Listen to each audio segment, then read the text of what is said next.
Now, what is your favorite piece of furniture that you've ever made? I have made an Adirondack chair, actually, which to me is one of the most comfortable chairs made of wood that is possible in the universe. So it's like how your body's positioned. It's got the exact right angles, and it curves around your back, and it's not that difficult to make if you've got a pattern or a template, which they actually sell online. You can easily get those, and it's basically like sewing patterns but with wood, and you can trace stuff out on a piece of plywood or on hardwood, however you want to construct the thing.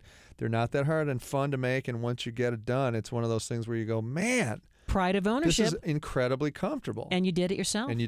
Eric Stromer, Cindy Dole, you're listening to Home Wizards, and it is that time as we're inching our way more and more, hopefully outside, hopeful of spring. We want to make sure we have the stage set. So let's talk about DIY patio furniture. What would you do if we did want to make an Adirondack chair? What do we do? Well, I would say tools? Go online and find a great design and great pattern. They're pretty standardized, so it's always going to be the same look and feel. And then you're going to want to make sure you price out your lumber, and generally these websites will give you the amount that you're going to need and what material you want to build it in. Do you want to do something like redwood? Do you want to do a little bit harder wood, something that's going to stand like teak, is very, very expensive, but it'll rain on it for a million years and it's never going to be degraded by the environment. So that might be something worth paying a little extra for.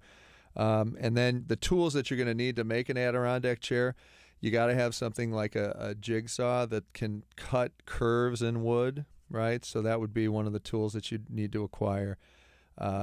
Or if you have a bandsaw, that would work, but most people don't unless they have machine shops. So I would suggest finding a suite of tools. And a lot of these companies now, like Milwaukee or Hitachi, they're going to sell suites of tools that'll give you a cordless drill and a jigsaw and a reciprocating saw, which is the same thing, or a circular saw, which can cut straight things a lot easier for you. So those would be the tools that you would need. You'd want a drill bit that you could pre-drill the wood so you could get your screws in. You'd want to have some glue, wood glue, which is essential to keep those joints that you seam together with screws, really impervious to movement, because the glue generally is about 70% of the tensile strength when you fasten two pieces of wood together in furniture making. The glue is really what holds it together, not the nail or the screw. It's interesting. The glue. Yeah, I don't think people know that, so don't skimp on that.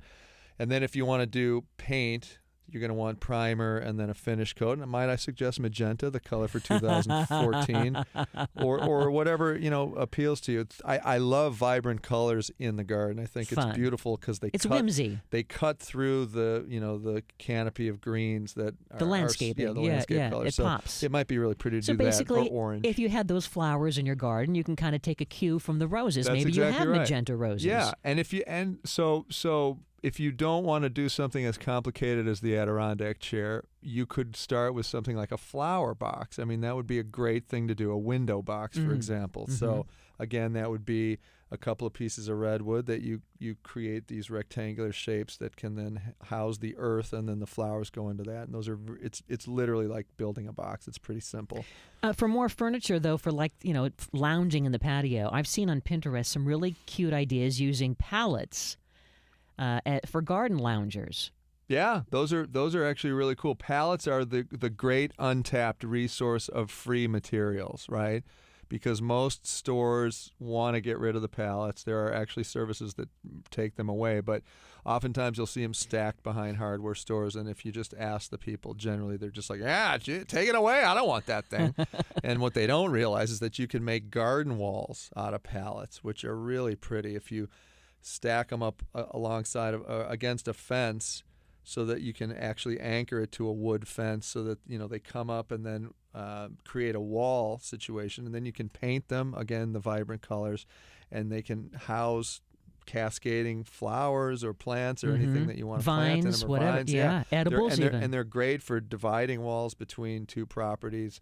Again, you don't just want them to be the raw wood, because then it's like, hey, you got pallets in your backyard, what are you doing? But if you paint them, they sort of become a design element too, and then there's very little construction involved, just screwing them and fastening them to an existing fence, and it kind of gives you a little more detail and relief in the structure of your fence. So Very it's really nice. pretty. Yeah. If we did want to make a pallet lounger, though, do we again use that glue, or how are we affixing the pallets together to give it that kind of a beach lounger feel? Yeah, so you're stretching them it's out. gonna so the seating area would be the traditional pallet, and you may have to amend a couple of the 1x2 or 4-inch pieces that the pallet is made up of, because sometimes there's more space in between the slats than you would want in a chair. So you may have to affix another couple of pieces of wood to fill in the blank areas, and then you're attaching a secondary pallet on an angle to kind of give you that recline feel.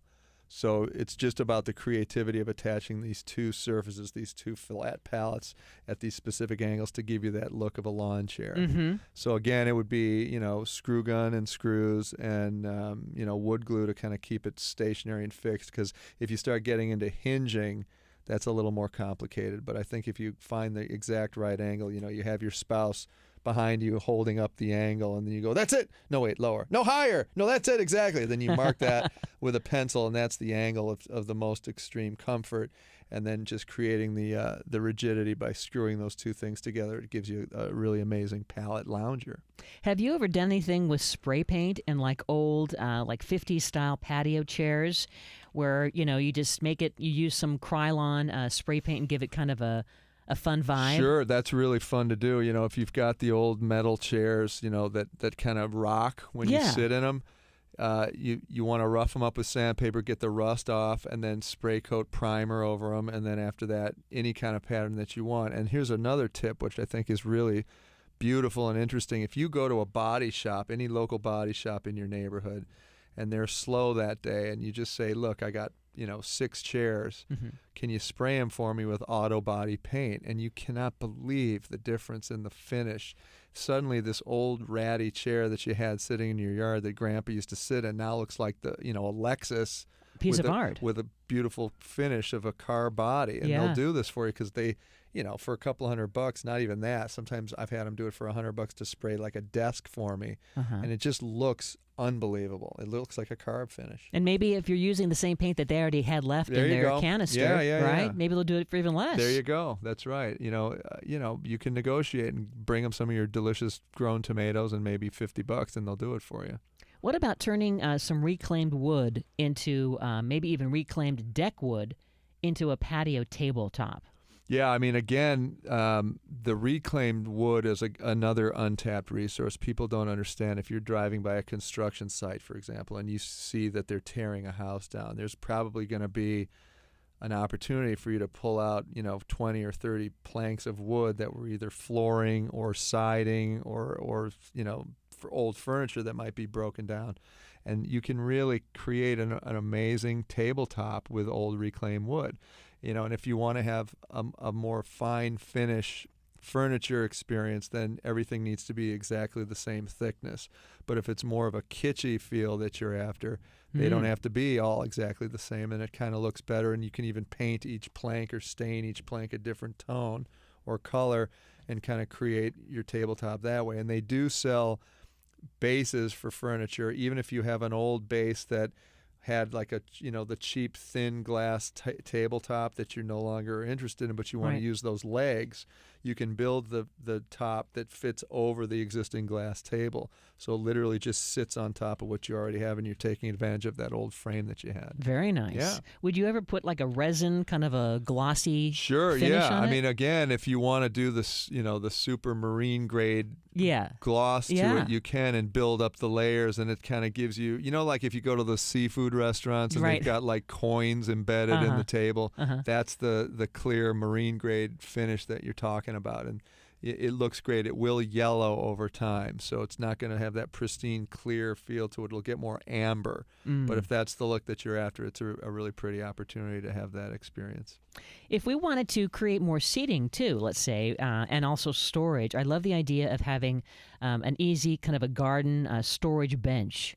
Yeah, and again, a storage bench is the same principle as a toy box or the window boxes that I was talking about. So, it's 4 sides and a bottom essentially. And then if you want to do a hinge top, you can, but that's a little more complicated. You could actually just make a top that sits on top of the thing. Oh, they just lift up and I have one of these for my area where my pool is, where I have to have the pool toys and Sure. the chemicals and stuff like that. So they work out really well. And again, they're very easy to construct, simple. If you are running into problems, you can go online again and get plans that'll kind of give you these ideas on how to do it. And they're very simple and not to be intimidated by, because if you're a crafter and you've ever done sewing or you cut out patterns, it's exactly the same thing, but you're just using a reciprocating saw to cut the wood. and it's fun. Yeah, it's fun. And it looks great. And again, pride of ownership, and you can say, guess what? I built that baby doll.